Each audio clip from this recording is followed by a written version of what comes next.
An elite doctor cruelly dares a maid's daughter to save a dying patient, mocking her. What he doesn't know is that her hidden genius could save a life no one else can. A man is dying on a cot in the middle of a mountain medical camp. Machines scream. Doctors scramble.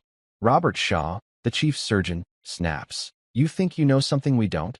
His voice drips contempt. A teenage girl steps forward. Wrong uniform. Wrong status. The wrong person to speak. Yet she does. "Stop," she says. "You're killing him." He laughs like it's a joke. "Go on, Maid. Tell us. What's your expert opinion? Go heal him." She lays her trembling hands on the tools of a profession she wasn't allowed to study. A maid's daughter challenging medicine's elite. One life hanging by a thread. One voice saying what no one else dared to see. This isn't just a story about a genius girl saving a stranger's life. It's the story of how a nobody became the one person the world cannot ignore. And before I forget, where are you watching from today? Leave a comment below. Enjoy the story. A child's quiet knowledge held the key to a man's life. The humid Appalachian air was thick enough to carry the sound of every cough, every quiet sob. In a clearing high in the mountains, the Albright Foundation had erected a city of white medical tents, a beacon of modern medicine for a community that often went without. 17-year-old Abigail held a damp cloth, wiping down a stainless steel tray. She worked with quiet, methodical precision. Her blonde hair was pulled back in a simple, severe ponytail, and her eyes, a sharp, intelligent blue, missed nothing. She and her mother, Martha, were part of the local cleanup crew. They were hired to maintain the impossible standards of the visiting doctors. They sterilized equipment, mopped floors slick with humidity, and disposed of biohazard waste. They were shadows in white coats, present but unseen. Abigail's mother, Martha, polished the glass on a supply cabinet. At 45, Martha's hands were rough from a life of hard work, but her movements were dignified. She was proud to have this job, even for just 2 weeks. It paid well, and she felt she was part of something important. "Abby," Martha whispered, nodding toward a corner. "Wipe down the legs of that gurney. Dr. Shaw is doing his rounds." Abigail nodded and moved to obey. She had seen Dr. Robert Shaw. It was impossible to miss him. He was the leader of the surgical team, a man whose reputation was as spotless as his white coat. He moved through the chaotic triage tent like a shark in a koi pond, elegant, powerful, and entirely in charge. His voice was always calm, always cutting. Just then, a young local nurse, volunteering her time, approached him. "Doctor," she said hesitantly. "Mr. Peterson in cot 4. His pressure is still high." "I was thinking maybe." "You were thinking," Dr. Shaw interrupted, not even looking up from his tablet. "Nurse, I am running a differential diagnosis on 3 critical patients while planning a femoral artery bypass. You are here to follow protocols, not to think. Am I clear?" The nurse flushed red. "Yes, doctor." "Good. Now check his chart again and do as you were told." He swept past her, and his eyes landed on Abigail. She was crouched by the gurney, wiping down a spot of mud. He didn't see her. He saw only a task undone. His gaze flickered to Martha. It was a look Abigail knew well. It was a look that dismissed, that measured, and that found them lacking. It was a look that said, "You are the help." Dr. Shaw's mouth tightened. He hated untidiness. He gestured at Abigail, as if she were a piece of furniture. "Martha, is it? Keep your girl moving. This isn't a bring your daughter to work day. This is a sterile field." "Yes, doctor." "Right away," Martha murmured, her face burning. "Abby, hurry now." Abigail said nothing. She finished the gurney and moved to the next. But her eyes followed him. She watched his hands. She listened to his commands. She observed the other doctors, the hurried, nervous residents, the tired, competent nurses, and the other woman who seemed to be in charge. This second doctor was Dr. Evelyn Reed, a senior diagnostician from Johns Hopkins. She was older than Shaw, with kind, tired eyes behind wire-rimmed glasses. She watched Dr. Shaw with a look of clinical patience, as if observing a difficult but talented student. The doors to the triage tent burst open, and 2 men rushed in carrying a third. "We need help." He just collapsed. The man they carried was in his 50s. His face was a pale, bluish-gray. He was gasping, a terrible, wet sound that rattled in his chest. "Put him here," a resident shouted, guiding them to an empty trauma cot. The tent's energy shifted. Dr. Shaw was at the cot in an instant. "Stats." Give me a pulse ox, BP cuff, and a 12-lead EKG. Now, the team moved. Sats are 84 and dropping, doctor, a nurse called out. He's coughing up. It's pink, frothy sputum, a resident said, his voice tight with alarm. Severe pneumonia, Dr. Shaw declared, his voice cutting through the panic. Atypical presentation. He's drowning in his own fluids. Get him on 15 liters, non-rebreather mask, and push 500 of saline to support his pressure. Martha, sensing the urgency, grabbed her daughter's arm. Abby, we need to clear out. We'll be in the way. But Abigail stood frozen, her eyes locked on the patient. She watched the nurse hang the non-rebreather mask. The man's panic only grew. He clawed at the mask, his eyes wide with terror. His breathing became worse. Doctor, Sats are down to 79. It's the pneumonia, Shaw snapped. The infection is too advanced. Increase the PEEP. Force the oxygen in. From the back of the tent, Abigail watched. Her hand went to the small, worn leather journal in the pocket of her oversized scrubs. It was her most precious possession. It had belonged to her great-grandmother, Florence Albright. Florence had been a combat nurse in World War II. She had served in field hospitals from Normandy to Bastogne. Her journal was not filled with personal feelings. It was filled with observations. Thousands of pages of handwritten notes on symptoms, treatments, and outcomes, sketched under candlelight while bombs fell. Abigail had read the journal so many times its pages were soft as cloth. She had memorized her great-grandmother's sharp, clear handwriting, and she knew what she was looking at.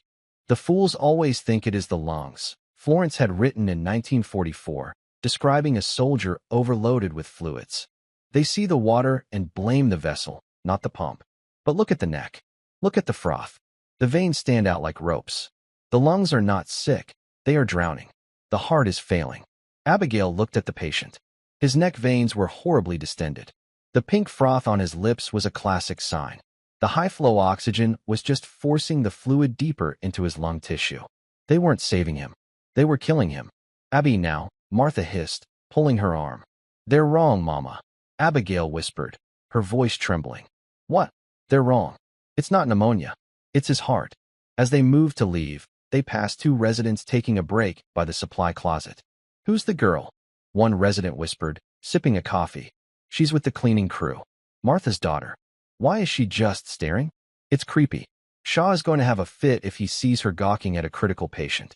Probably just morbid curiosity, the first resident said with a shrug. Look, just try to stay out of Shaw's way today. He's in a mood. Martha gripped Abigail's hand tighter, her face set in a mask of polite composure. She pulled her daughter toward the exit. They didn't know that Abigail wasn't staring with morbid curiosity. She was staring in horror. The alarms on the patient's monitor suddenly shrieked. A long, flat tone. He's in V-fib. Patient is crashing. Get the cart. Shaw yelled. Starting compressions. The team flew into action. A resident began pumping on the man's chest. He's not responding. Doctor. Dr. Shaw was sweating now, his perfect composure cracking. He was losing a patient in front of his whole team. He looked up, his eyes wild with frustration, and they landed on Martha. She was standing by the door, frozen, her daughter's hand in hers, both of them watching. What are you still doing here?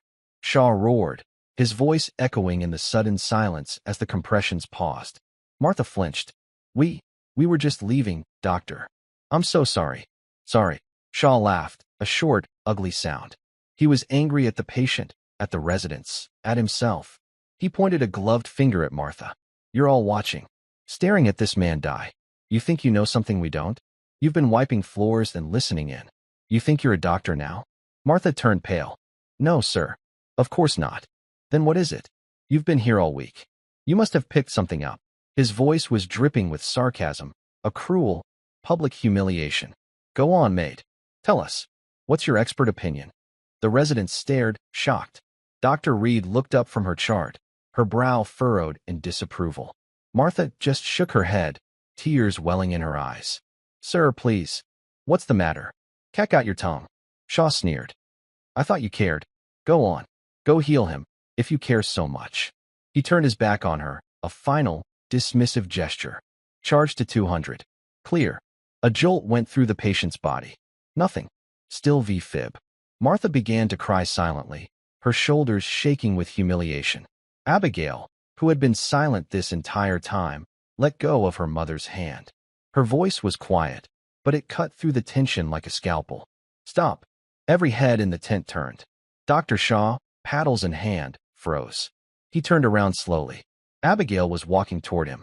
She was walking past the residence, past the supply carts, and straight toward the dying man. What did you say? Shaw asked, his voice dangerously low. I said stop, Abigail repeated. Her fear was gone, replaced by a cold certainty. You're going to kill him. The tent was absolutely silent. The only sound was the steady, ominous tone of the heart monitor. Abigail, no. Martha cried, rushing forward. Abigail put a hand out, stopping her mother without looking back. Her eyes were fixed on the patient. Dr. Shaw's face shifted from shock to disbelief, and then to a dark, cold amusement. Well, it seems the help has an opinion after all. He gestured to the dying man with a sweep of his hand. Be my guest. Dr. Shaw's mocking words, be my guest, hung in the air. The long, flat tone of the heart monitor was the only reply. Martha rushed forward, grabbing her daughter's thin arm. Abby, no. Come away. Please. You don't know what you're doing. Mama, Abigail said, her voice quiet but vibrating with a strange new power. Let go. I do know. She gently pulled her arm free and walked to the head of the cot. The residents and nurses froze, looking at Dr. Shaw for guidance. But Shaw was paralyzed, his face a mask of disbelief. This was not how his joke was supposed to end. Abigail looked at the patient, then at the monitors, then at the nurse holding the oxygen mask. You, Abigail said, her voice clear and sharp. Take that mask off him. Now. The nurse looked at Dr. Shaw. Doctor, he's hypoxic, you little fool, Shaw snapped, recovering his voice. He needs that oxygen. He's hypoxic because his lungs are full of fluid, Abigail said, never taking her eyes off the patient. You are forcing air into water. It's called agitation. You're making it worse. Take off the mask. Give him a simple nasal cannula. 6 liters. That's insane, a resident muttered. I will have you forcibly removed, Shaw shouted. He grabbed Abigail's shoulder. Robert, stop. It was Dr. Evelyn Reed. She stepped forward, her quiet voice cutting through the tent more effectively than Shaw's roar. She placed a hand on Shaw's arm. What? Shaw was incredulous. Evelyn, this man is dead. And this child is interfering with my team. Your team is failing, Robert, Dr. Reed said calmly. What you are doing is not working. He is still in V-fib. Let her talk. Dr. Reed turned her sharp, intelligent eyes on Abigail. Explain. Quickly. Abigail pointed to the 4-bag. Who ordered saline? I did, Shaw said. His pressure was bottoming out. You're flooding a failing pump, Abigail said. His heart can't handle the volume he already has. That's why he's crashing. Stop the saline drip. Stop it right now. The resident nearest the 4-pole looked at Shaw, then at Reed. Dr. Reed nodded once. The resident quickly clamped the line shut. And look at his neck, Abigail continued, pointing. The entire team, including Dr. Shaw, followed her finger. You see that? The jugular vein distension. His veins are standing out like ropes. His heart isn't circulating the blood. It's all backing up. It's backing up into his lungs. That pink froth. She pointed to the man's lips. That is classic pulmonary edema. His heart is failing. This is not pneumonia. A resident's eyes widened. She's right. That's a textbook presentation for congestive heart failure. Of course it is, Shaw sneered, trying to regain control. It's a comorbidity. But he is still in V-fib. He is still dead. And all your brilliant observation hasn't changed that. He grabbed the paddles again. Charged to 200. No, Abigail shouted.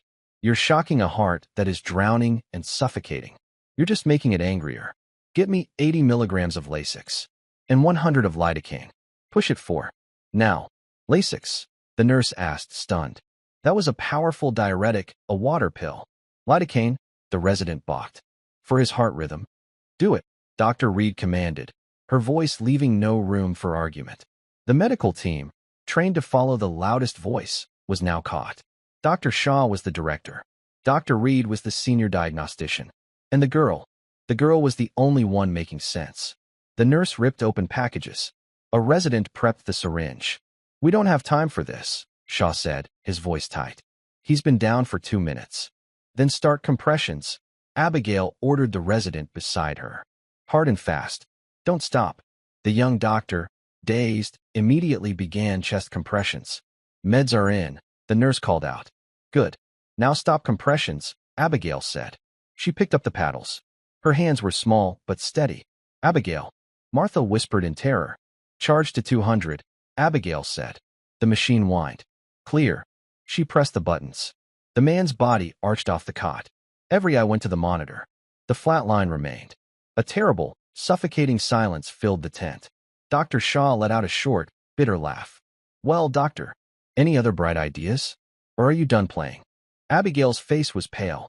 She stared at the monitor. She was remembering her great-grandmother's words. Sometimes, the pump is just too tired. You have cleared the water, you have calmed the rhythm. But it has forgotten how to beat.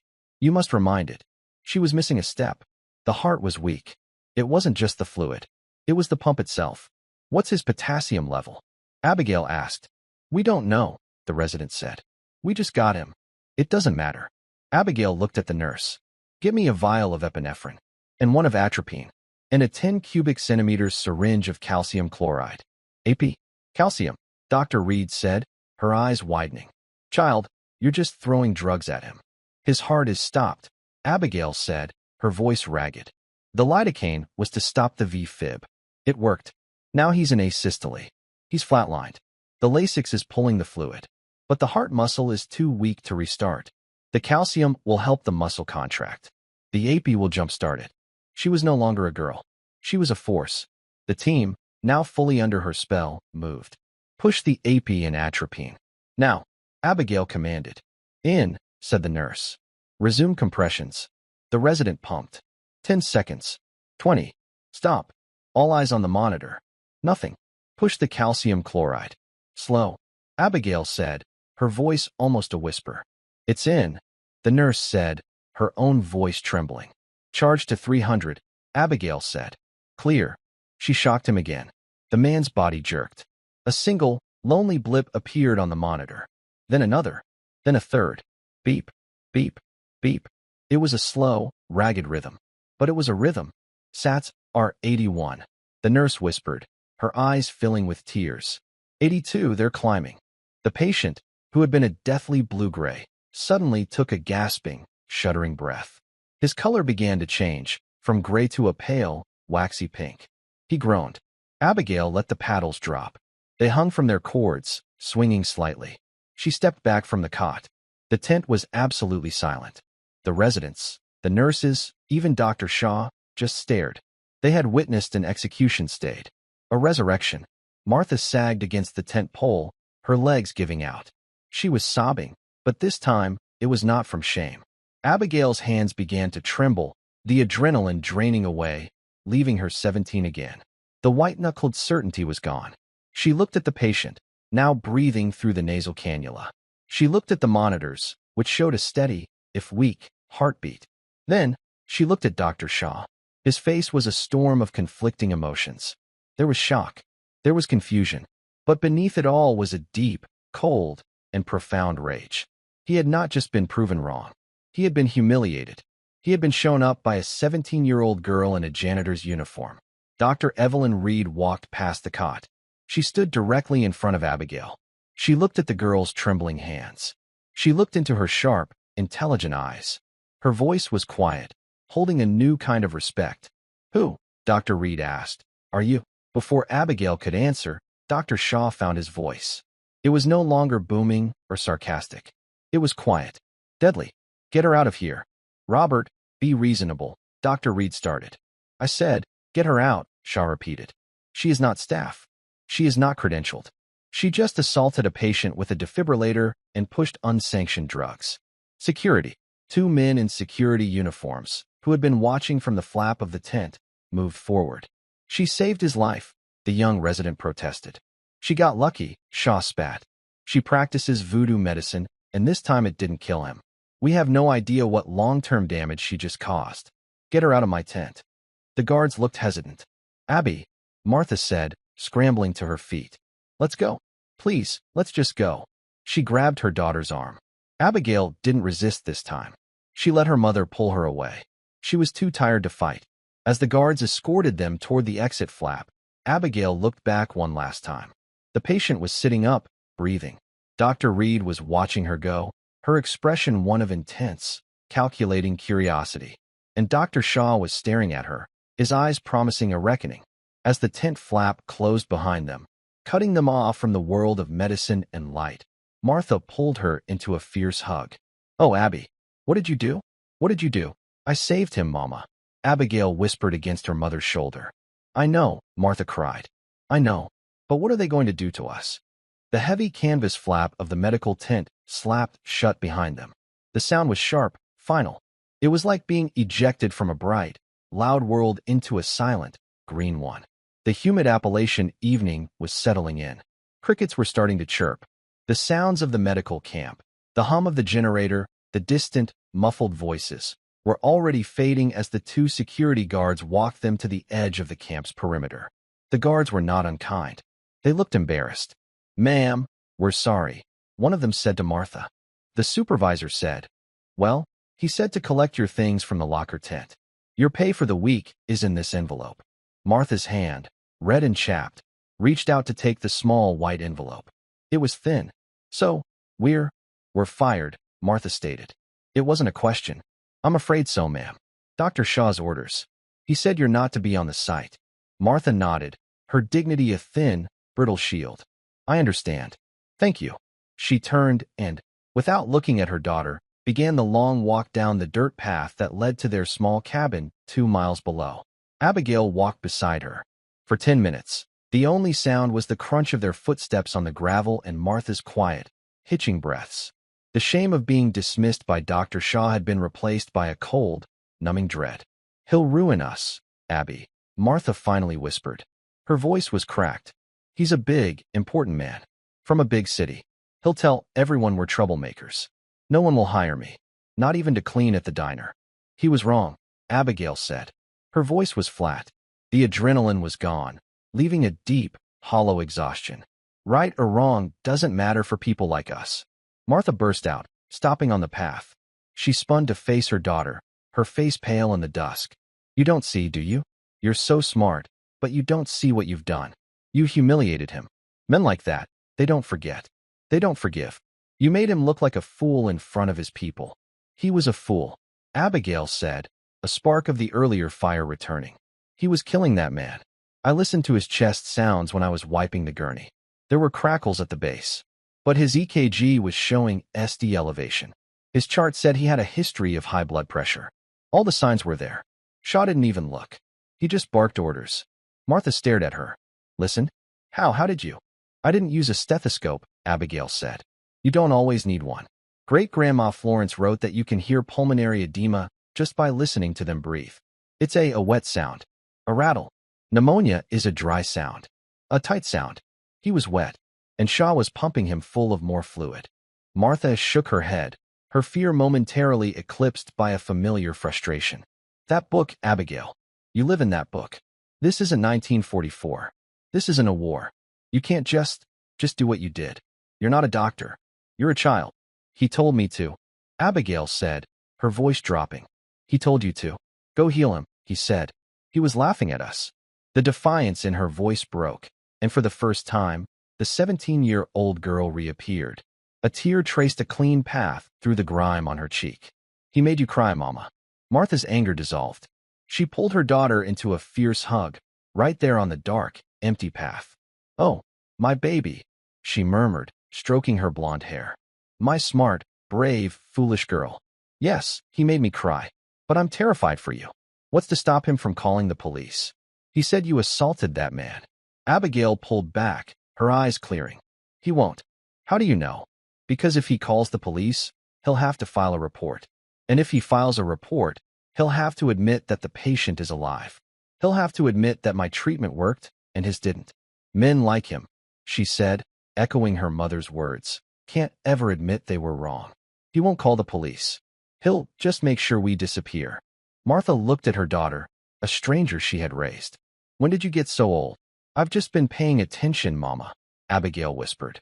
Back in the triage tent, the atmosphere was thick. The patient, Mr. Henderson, was now sitting up. He was breathing easily. The terrifying rattle was gone. The nurse who had pushed the drugs was checking his blood pressure. "It's 130/85, she announced, her voice full of wonder. "It's stable. His sats are 96% on the cannula. His lungs are clear." "I can't believe it." Dr. Shaw was standing by a sink, stripping off his gloves. His back was rigid. "She was right." The young resident, the one who had done compressions, said aloud. He couldn't help himself. It was flash pulmonary edema. A cardiac event, not a respiratory one. She diagnosed it in 30 seconds. "She got lucky, Dr. Miles," Shaw said, his voice dangerously quiet. "She threw a pharmacy at him, and one of the drugs stuck. It was a reckless, idiotic display, and I will not have it discussed." Robert, Dr. Evelyn Reed had been watching him. She walked over, her glasses low on her nose. "A word. Outside." She didn't wait for a reply. She pushed through the tent flap. For a moment, Shaw didn't move. The entire team was watching him. Slowly, deliberately, he dried his hands and followed her. Outside, the air was cooler. Dr. Reed was standing with her arms crossed. "That was," she said, "the most disgraceful display of arrogance I have ever witnessed. And I include myself in that, for letting it go on as long as it did." "Evelyn, you have no right." "I have every right," she cut him off. "Your ego, Robert. Your pride. You were so convinced of your own diagnosis that you ignored the patient. You ignored the symptoms. You saw fluid in the lungs, and you stopped thinking. You were going to let that man die, so long as you died following your own protocol. And what she did was better." Shaw shot back. "Unsterile. Unlicensed. She's a child. A janitor's daughter. What if she'd been wrong? What if the calcium chloride had sent him into an irreversible arrhythmia? It's my license on the line. Mine." "She wasn't wrong," Reed said simply. "That's what's eating you, isn't it? It's not that she was reckless. It's that she was right. Her diagnosis was more astute, her treatment more effective, than the chief of surgery for the entire Albright Foundation." Shaw's face was white. "I had her fired. Her and her mother." Evelyn Reed looked at him, and her expression was not one of anger. It was one of pity. "You did that," she said, "because you are a bully. But more than that, you did it because you are a coward. You are afraid of her. You are afraid of an uneducated 17-year-old girl. I am not. You are. You're afraid of what she represents. That all your years, all your titles, all your prestige can be undone by someone with a clear pair of eyes and a brain that works. You made a joke, Robert. You told a maid to heal a dying man, and her daughter did. Now you have to live with that." She started to walk away. "I'm filing a report. Evelyn," he called after her. "I'm having her credentials, if she even has them, blacklisted." Dr. Reed stopped. She looked back at him, a sad smile on her face. "You do that, Robert. You write your report, and I'll write mine." She left him standing there alone in the dark. Their cabin was tiny, just 3 rooms, but it was spotless. Martha sat at the small kitchen table, her head in her hands. The envelope with the cash was on the table. It wasn't enough to cover rent. Abigail ignored it. She walked to her small bedroom. Under her cot, she pulled out a battered wooden box. She opened it. Inside, there was only one thing. A leather-bound journal, its cover worn smooth, the paper inside yellowed and fragile. The spine was stamped with a small medical caduceus and the name, Florence Albright. Albright, Abigail whispered to herself. The same name as the foundation that had just fired her. She had always wondered. She'd been told her great-grandmother was a distant, poor relation of the famous medical family. A black sheep. She brought the journal to the kitchen table. Martha looked up, her eyes red. "Not that book, Abby. Please. I don't have the strength for your stories tonight." "It's not a story," Abigail said. She opened it to a page marked with a faded red ribbon. Her finger traced the elegant, sharp handwriting. "August 1944. Field Hospital. St. Lo." Abigail read aloud. Her voice was steady. "Patient presented with severe dyspnea, frothing at the mouth, and cyanosis. The field surgeon immediately diagnosed mustard gas exposure." He was wrong. She looked at her mother. The man's veins were like ropes. His heart was failing. "I call it drowning from the inside. The surgeon was trying to clear his lungs, but I knew we had to drain his body. I gave him a high-dose tincture of foxglove to strengthen the heart, and a crude diuretic I made from horsetail. The surgeon called me a witch. But the patient lived." Abigail closed the book. She saw it, Mama, over and over, and she wrote it down. What to look for, what to do. I didn't guess. I knew. I've read this book every night for 5 years. I know it by heart. I know her. Martha looked at the book, then at her daughter's earnest, intelligent face. The fear was still there, but a new emotion was creeping in. Oh, your great-grandmother. She was a legend. My grandmother used to say she was the smartest woman anyone in our line had ever known, and the bravest. She saved hundreds of men. And they kicked her out of the Army Nurse Corps, Abigail said quietly, for insubordination and practicing medicine without authority. Just like Dr. Shaw. The parallel hung in the air between them. A sharp knock on the cabin door made both of them jump. Martha's face went white. It's him. It's the police. I told you. No, Abigail said. It's not. She walked to the door. Her mother hissed. Abby, don't. Abigail opened it. On their small, dark porch stood Dr. Evelyn Reed. She was holding a flashlight, and she looked tired. She looked past Abigail to Martha. Mrs. Martha, my name is Dr. Reed. I was in the tent. Martha stood up, wringing her hands. Ma'am, my daughter, she didn't mean any harm. Dr. Reed's eyes moved to Abigail. Then they moved to the table. She saw the open journal. Her eyes widened, just slightly, as she read the name on the cover. Florence A. Albright. Good heavens, Dr. Reed breathed. She looked back at Abigail, her gaze no longer just curious, but sharp with sudden, dawning comprehension. I need, Dr. Reed said, to sit down. And you, young lady, need to tell me everything. Martha, her hands trembling, fumbled in the cabinet for a mug. Tea? We just have tea. Tea would be lovely. Thank you, Martha, Dr. Reed said, her voice gentle. She unslung a worn leather satchel from her shoulder and placed it on the floor. She did not sit at the table. Instead, she knelt on the rough wooden floor in front of the open journal. Abigail watched her, her heart hammering. Martha, moving like a ghost, put a kettle of water on the small stove. Dr. Reed looked from the journal to Abigail, then back to the journal. Florence A. Albright. May I? Abigail nodded. Dr. Reed's fingers, long and practiced, touched the yellowed page with a diagnostician's care. She was not just reading the words. She was assessing the artifact. She saw the notes in the margins, written in a different, more modern pen, Abigail's handwriting. Questions, observations, cross-references to other pages. My great-grandmother, Abigail said, her voice barely a whisper. I know, Dr. Reed said. She finally sat in the chair Abigail had pulled out for her. I know who she was. Or rather, I know the legend. Martha brought over 2 mismatched mugs and a tea bag for Dr. Reed. Legend, ma'am. Dr. Reed wrapped her hands around the warm mug. Florence Albright, she said, her eyes distant, was the sister of Harrison Albright, the man who founded the foundation. The man whose name is on our tents, our paychecks, our equipment. Martha gasped. We were told we were a distant relation, a poor branch. You are, Dr. Reed said with a grim smile. You are the real branch. Harrison was a businessman. Florence was the genius. The story goes that Harrison built his initial fortune on a patent for a new type of field blood transfusion kit. A patent, she said, tapping the journal, that I would be willing to bet was based entirely on her work. Her battlefield innovations. Abigail looked down at the book. Page 94. A better system for blood. The glass bottles break. We need sterile, collapsible bags. Dr. Reed's smile faded. He made millions.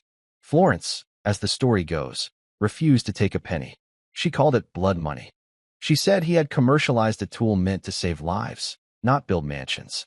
She continued to work in field hospitals and rural clinics. She died with nothing. Harrison Albright, in his old age, felt a surge of guilt. He started the Albright Foundation to bring medicine to the world, using the money he'd stolen from her to do it. She was the black sheep, Martha, because she was the only one with any integrity. Dr. Reed took a sip of the tea. And you, she looked at Abigail, are her direct descendant. And you have her book. She's always been smart, Doctor, Martha said, her voice shaking. Too smart. She reads all the time.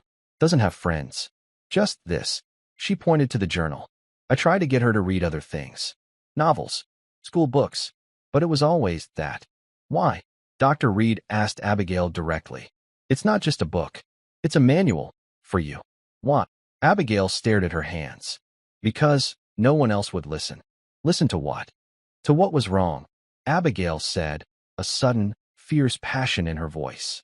I see it. I see it all the time. Little things. The way Mrs. Gable at the post office breathes. She holds her breath when she stamps the letters. Her ankles are swollen. Her doctor says it's her weight. But I see the slight tremor in her left hand. I think she has Parkinson's, but no one is checking. She looked at Dr. Reed, her blue eyes sharp and desperate. Or Mr. Henderson. On the cot. Dr. Shaw looked at the monitor. I looked at the patient. The monitor just tells you what's happening. The patient tells you why. His skin was clammy, but his fever was low. That's not infection. That's shock. His body was shutting down. All the signs were there. Dr. Shaw just didn't look. He was trying to treat a number on a screen. Dr. Reed was motionless. She was staring at Abigail as if she were a new, unclassified species. Abigail, Dr. Reed said, her voice very low. Do you have any idea what you did tonight? Abigail flinched. I saved him. Yes, you did, Dr. Reed agreed. You also, in the eyes of the law and the American Medical Association, committed multiple felonies. Practicing medicine without a license. Assault with a medical device. Administering controlled substances. Dr. Shaw is not just angry, child. He is correct. From a legal standpoint. Martha sat down heavily. I knew it. He's in the main tent right now, Dr. Reed continued, dictating an incident report. He is going to recommend that the local prosecutor file charges against you. He's building a case that you are a danger, a loose cannon, and that he had to fire your mother to protect the camp from liability. But you, Martha stammered. You're a doctor. You saw. You can tell them. I can, Dr. Reed said. I can file a dissenting report. I can state that, in my medical opinion, your daughter's intervention was directly responsible for saving the patient's life. It will become my word against Dr. Shaw's. Who will they believe? Abigail asked. Dr. Reed gave a small, sad smile. He is the director of the foundation, a world-renowned surgeon, and a man. I am a diagnostician. And you? You are a 17-year-old girl with a book from World War II. It is not a fair fight. Abigail's face hardened. So, you're not going to help. I didn't say that. Dr. Reed leaned forward.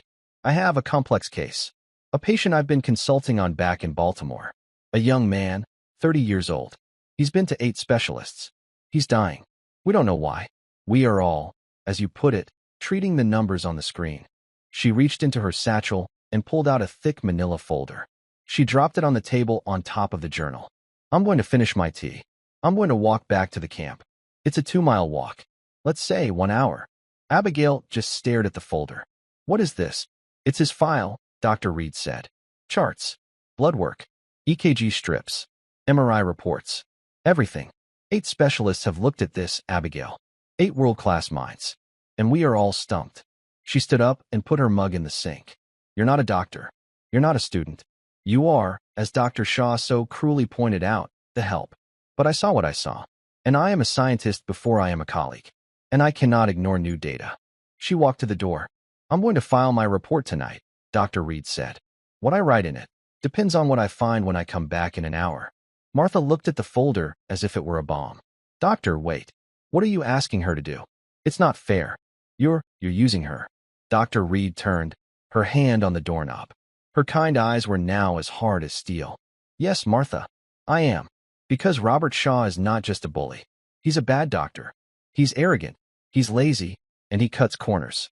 And his ego is going to get people killed. I can't fight him on policy. I can't fight him on hospital politics. He always wins. She looked at Abigail. But I can fight him with results. That man in the tent, Mr. Henderson, that was one result. Give me another. Give me something I can use. Give me leverage. Show me that tonight wasn't a one-time guess. Show me you are your great-grandmother's heir. She opened the door and stepped out into the dark. 1 hour, Abigail. The door clicked shut. Abigail and Martha were alone. The only sound was the ticking of a small clock on the wall and the distant hum of the generator from the camp they were banished from. Martha looked at the thick folder. Abby, don't. It's a trap. She's just like him. No, she's not, Abigail said. She pulled the folder toward her. Her hands were steady now. She's smart. And she's desperate. And she's given me a chance. A chance? A chance to do what? To go to jail. A chance to prove I'm not crazy, Abigail said. She opened the folder. The first page was a summary. Patient, James Pope, 32 years old. Presenting complaint, progressive muscle weakness, episodic syncope, fainting, and persistent, unexplained fevers. Abigail pulled the journal closer. She flipped to the back, where Florence had created a cross-referenced index of symptoms. Fever, persistent. Weakness, general. Mama, Abigail said, her eyes already scanning the first page of blood work. I need you to be quiet, and I need more light. Martha watched her daughter. The child who had been weeping on the path was gone. The girl who had been fired was gone. In her place was a woman she had never seen before. Her daughter's face was set in a look of absolute, terrifying concentration. She was no longer just reading. She was hunting. Martha lit the 2 kerosene lamps they owned and placed them on the table. She sat down, her hands clasped, and began to pray. Meanwhile, back at the camp, Dr. Shaw was pacing in the administrative tent. A young, nervous-looking legal aide from the foundation was sitting at a laptop. And in summary, Shaw dictated, the unauthorized and reckless actions of the minor, Abigail, and her mother, Martha, who facilitated the breach, represent a class 1 liability risk to the foundation. I was forced to remove them from the premises to ensure the safety of our patients and the integrity of our mission. That's very clear, Doctor, the aide said. It needs to be, Shaw said, stopping his pacing. I want this report filed with corporate and a copy sent to the local sheriff's department first thing in the morning. The sheriff, sir? Are you pressing charges? I am ensuring that the foundation is protected. If that man, he jerked his thumb toward the triage tent, develops any complications, any at all, from the ridiculous cocktail of drugs that girl pushed, I will not have it come back on me. This report establishes a timeline. It proves I was in control and that I took immediate, decisive action to remove the threat. And, Dr. Reed's report, sir? Shaw's face darkened. Dr. Reed is emotional. She was shaken. Her report will reflect her opinion, but it is my signature on the mission charter. My report is the one that matters. He felt a vibration in his pocket. His satellite phone. He pulled it out and looked at the screen. It was a text from his office back in New York. It read, Henderson is awake, asking for the girl who saved him. His family is on the way. They own half the county. Shaw's blood ran cold. He had assumed the patient was a local, a nobody. He looked at the legal aid. On second thought, hold off on sending that to the sheriff. Let me review it one more time. He walked out of the tent, his mind racing. This was no longer a simple matter of firing a maid. This was now a problem of optics. The clock on the wall ticked. Each sound was a hammer blow in the small, silent cabin. Abigail didn't read the file page by page. Her eyes flew across the reports, not like she was reading, but like she was searching. She was a predator hunting for a single, specific clue. Martha watched, her fear turning into a strange, breathless awe. Her daughter was not just reading. She was cross-referencing. She would scan a blood panel, then flip to the back of her great-grandmother's journal. She'd read a nurse's intake note, then flip to a page in the journal marked, Fevers, Unexplained. Here, Abigail whispered. She pointed to a line item on the blood work. Eosinophils, 15%. Is that bad? Martha asked. It's not bad, Abigail murmured. It's high. Very high. The normal range is 1 to 4. What does it mean? It means the body is fighting. The doctors here, she tapped the file, they think it's a parasite. They've tested him for Toxocora, Trichinella, all negative. They've tested for allergic reactions. All negative. They're lost. They're just lost. Abigail closed her eyes. She wasn't just thinking. She was trying to see the patient. A 32-year-old man. Fainting. Muscle weakness. Fevers. And blood that was screaming about an invasion. They're all looking for something living, Abigail said. A bacteria, a virus, a worm. What if it's not alive? She flipped to a section in Florence's journal she had read a dozen times. It was a section on battlefield environments. The men in the hayloft, she read aloud. Martha listened, mesmerized. We put 12 men in an old barn near Amiens. Within 3 days, 5 were sick. Not with wounds. With a sickness of the air. Fever, a cough so deep it shook the ribs, and a profound weakness. 2 of the men's hearts fluttered like a trapped bird, syncope. The surgeon said it was trench fever. He was wrong. It was the hay. It was full of mold. I moved the men to a dry tent. I gave them whiskey and aspirin, all I had. They recovered. The ones who stayed, their lungs turned to stone. I have seen this before. In farmers. In men who work in silos. It is not an infection. It is the dust. The dust sickness. The body is fighting a ghost. Abigail's eyes snapped open. She tore through the file, past the blood work, past the MRIs, until she found the initial patient history. A 6-page document. The other doctors had skimmed it. She read it. Patient, James Pope. Occupation, architect. That was what the specialist saw. But Abigail kept reading. Abigail's hand was shaking. She grabbed a pencil. It's not a worm, Mama, she said, her voice electric. It's the house. He's breathing in fungal spores. Billions of them. From moldy walls, old plaster, rotted wood. It's farmer's lung. Or silofiller's disease. They have a modern name for it. She scribbled on a blank sheet of paper. Chronic hypersensitivity pneumonitis. He's not infected, she said, writing quickly. He's having a massive, systemic inflammatory reaction. His body thinks it's being invaded, so it's attacking itself. The fever is from the inflammation. The weakness is from his lungs not getting enough air.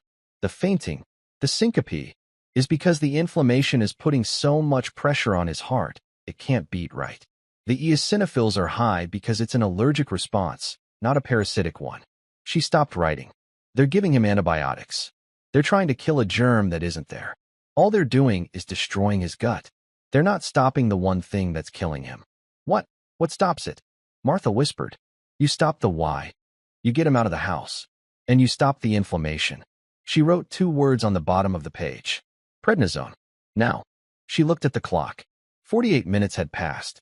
He's dying, Abigail said, because 8 specialists are looking at his blood and not his life.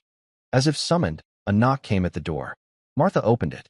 Dr. Reed stood on the porch, her face unreadable in the dark. Your hour is up. Abigail stood. She walked to the door and held out the single sheet of paper. Here, she said. Dr. Reed took the paper. She held her flashlight to it. She read it once, then a second time. Her face, which had been tight with skepticism, slowly slackened. She looked from the paper to the file on the table, then to the open journal. Farmer's lung, she said. From the renovation. Yes, Abigail said. The eosinophils. It's not a parasite. It's an immune response to the spores. Yes. And you're recommending high-dose steroids. Immediately, Abigail said. And an air quality test of the farmhouse. He's breathing in aspergillus or stachybotrys. He's drowning in it. Dr. Reed looked at the 17-year-old girl. She saw no pride, no arrogance, just certainty. How? Dr. Reed whispered. Did you know? Abigail just tapped the leather journal. My great-grandmother knew. She saw it in a barn in France in 1944. Dr. Reed was silent for a long, heavy moment. She folded the piece of paper and put it in her coat pocket. Lock this door, Martha, Dr. Reed ordered.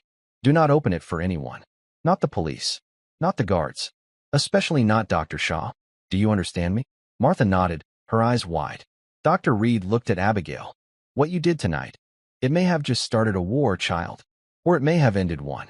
I'm not sure which. She turned and disappeared into the night, walking quickly, her flashlight beam cutting through the darkness. The administrative tent was bright. Dr. Shaw was pouring his 4th cup of coffee. The legal aide was typing, his face pale. Let's just reread the section on liability. Shaw was saying, his voice strained. He was stalling. The text about the Henderson family had terrified him. The tent flap ripped open. Dr. Reed strode in, her face like thunder. Evelyn, Shaw said, forcing a smile. I was just clarifying my report. We need to protect the foundation, of course, but I am not here about Henderson, Robert, Dr. Reed said. You're not.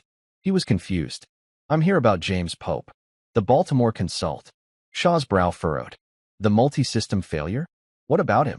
Dr. Reed threw Abigail's note on the table. I got a new consult. From the girl you just fired.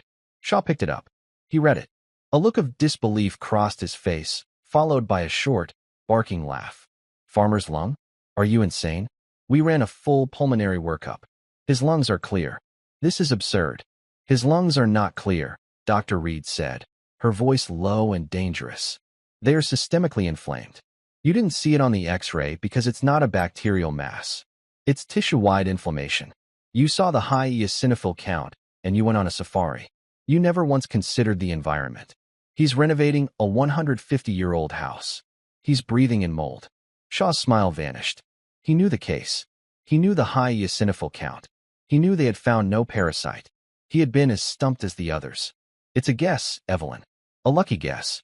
It's the only diagnosis that fits every single symptom, she shot back. The fever, the weakness, the syncope, the blood work. It explains everything. And it comes with a testable solution. She pulled out her satellite phone. What are you doing? Shaw asked, a new dread creeping into his voice. I'm calling Dr. Michaels in Baltimore. I'm telling him to push 60 milligrams of flurprednisone. Tonight. You can't. Shaw lunged forward. You're acting on the advice of an uneducated child.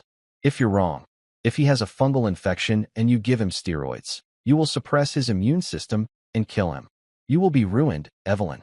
And you will take this foundation with you. And if she's right, Dr. Reed said, not flinching, a man who has been dying for 6 months will be breathing freely by morning. A man your entire team of specialists gave up on. I'm willing to stake my career on that. Are you? She began to dial. Shaw watched her, his face ashen. He was a gambler who had just seen his opponent go all in. He looked at the legal aide, who was staring, wide-eyed. He looked at the report on the screen, the one that would ruin a 17-year-old girl. He looked at Dr. Reed, who was calmly waiting for her call to connect. Evelyn. Wait. His voice was a croak. She stopped dialing. Don't make that call. Not yet. Why not, Robert? This is a complex situation. We need consensus. I have consensus, Dr. Reed said. It's between me, a 17-year-old girl, and her great-grandmother's journal.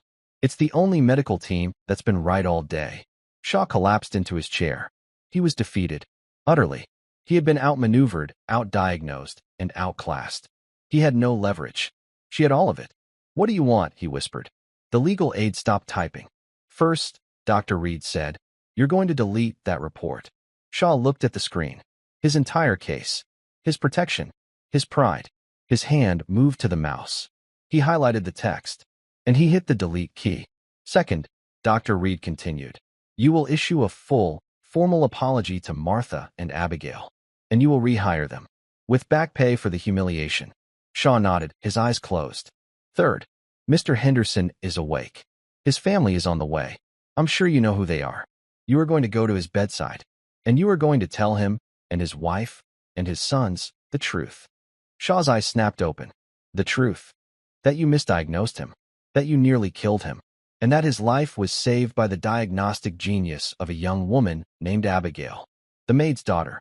You will give her the credit. All of it. Not your team. Not a new consult. Her. Is that clear? This was the true punishment. Not the loss of his job, but the complete and total annihilation of his ego. You're destroying me, he whispered. No, Robert, Dr. Reed said, putting her phone away. You're destroying yourself. I'm just stopping you from taking anyone else with you. She walked to the tent flap. I expect you to be at the Hendersons' cot when they arrive. And I expect your apology to Abigail to be delivered in person. By sunrise. She left. The legal aide stared at Dr. Shaw. The great man looked small, his face gray, his hands trembling. He looked at the blank screen on the laptop. He had been ruined. And it had all been done without a single raised voice. Dawn broke over the Appalachian ridges, painting the sky in pale shades of gray and pink. The light, however, did not bring warmth to the small cabin. A sharp, official knock echoed. Martha opened it. Dr. Reed stood there, her face set. It's time. The walk back to the camp was silent. Martha and Abigail, still in their cleaning uniforms, walked on either side of the senior doctor. When they reached the perimeter, the guards who had removed them just hours before now looked away, stepping aside to let them pass. The camp was already busy, but all activity seemed to stop as the trio walked toward the main tree-off tent. Nurses and residents paused, watching. Dr. Reed pushed open the flap. Inside, the tent was calm. Mr. Henderson was in his cot, drinking water. A woman with expensive clothes and kind, worried eyes sat beside him, holding his hand. 2 tall men in their 20s stood at the foot of the bed. His family. Dr. Robert Shaw was standing near the cot, his white coat rumpled. He looked like he hadn't slept. He looked, for the first time, small. He saw them enter. His eyes met Abigail's, then slid away. "Ah, Evelyn," he said, his voice hoarse. "And Abigail. Martha, please, come in." Mr. Henderson looked up. His face, though pale, lit up when he saw Abigail. "That's her," he said to his wife, his voice weak. "That's the girl I told you about. The one who brought me back." His wife, Mrs. Henderson, stood up. She looked from the powerful Dr. Shaw to the 17-year-old girl in the janitor's scrubs. "Doctor," she asked Shaw, "what is this? This girl?" Dr. Reed simply looked at Shaw.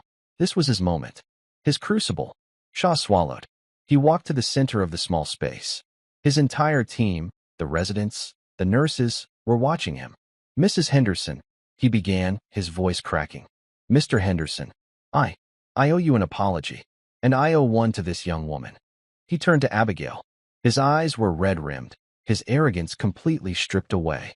"I misdiagnosed your husband," he said, his voice just loud enough for the tent to hear. "I was convinced it was an infection.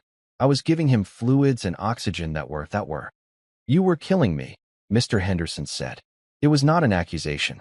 It was a simple, flat statement. "Yes," Shaw whispered. I was arrogant. I was wrong." He looked at Abigail, who stood beside her mother, her face pale. I humiliated her. And her mother. And then, I made a joke. I told her. I challenged her to save him. And she did." He held up a hand, silencing the murmurs. "Her diagnosis was perfect. It was brilliant. She identified acute pulmonary edema, a severe cardiac event. She prescribed the correct, life-saving sequence of medications. She used the defibrillator with more skill than a 10-year resident. I did not save your husband, Mrs. Henderson. She did. Her name is Abigail, and she is a genius." The silence that followed was absolute. Mrs. Henderson stared, then her face crumpled. She walked past Dr. Shaw and pulled Abigail into a fierce hug. You saved him. You saved my husband." Martha was openly weeping, her hand covering her mouth. "Dr. Reed," one of the Henderson sons said, stepping forward. He was a lawyer, his gaze sharp. "This is extraordinary. What happens now? For her? And for him?" He jerked his head at Shaw. "Dr. Shaw," Reed said, "will be taking a long, extended sabbatical from the Foundation. Effective immediately." Shaw nodded, accepting his fate. "And as for Abigail," Dr. Reed continued, a small, rare smile touching her lips. Her satellite phone buzzed. She looked at it. "Excellent news," she said to the room. "The patient in Baltimore, Mr. Pope. His fever broke an hour after the steroid infusion. His lungs are clearing. He's asking for food." She looked at Abigail, her eyes shining with a fierce, proud light. The Albright Foundation was built on a lie. It was built on the stolen genius of Florence Albright. It seems only fitting that it be saved by her heir. She turned to the Hendersons. "Abigail needs to go to school. She has a lot to teach people." Mrs. Henderson didn't hesitate. "Whatever it costs. Johns Hopkins, Harvard, whatever she wants. Consider it done." Abigail looked at her mother, then at Dr. Reed, then at the worn leather journal she still held in her hands. She had been a shadow, a ghost, a maid's daughter. But the knowledge she held was real. It was a power that cut through pride and titles and arrogance. It was the power to heal. "I accept," Abigail said, her voice clear and steady in the quiet of the tent. "I have a lot to learn. And," she added, looking at the assembled doctors, "I have a lot to teach." Dr. Reed put an arm around her. "Yes, you do." The two of them stood there, the veteran diagnostician and the young prodigy. A circle, closed after 2 generations. The genius of the woman who wrote the book had finally found its voice in the girl who had read it. And that's where we'll end the story for now. Whenever I share one of these, I hope it gives you a chance to step out of the everyday and just drift for a bit. I'd love to know what you were doing while listening. Maybe you were listening with a cup of tea, sitting on the porch, or just settling in for a calm evening. Drop a line in the comments. I really do read them all. And if you want to make sure we cross paths again, hitting like and subscribing makes a huge difference. We are always trying to improve our stories, so feel free to also drop your feedback in the comment section below. Thanks for spending this time with me.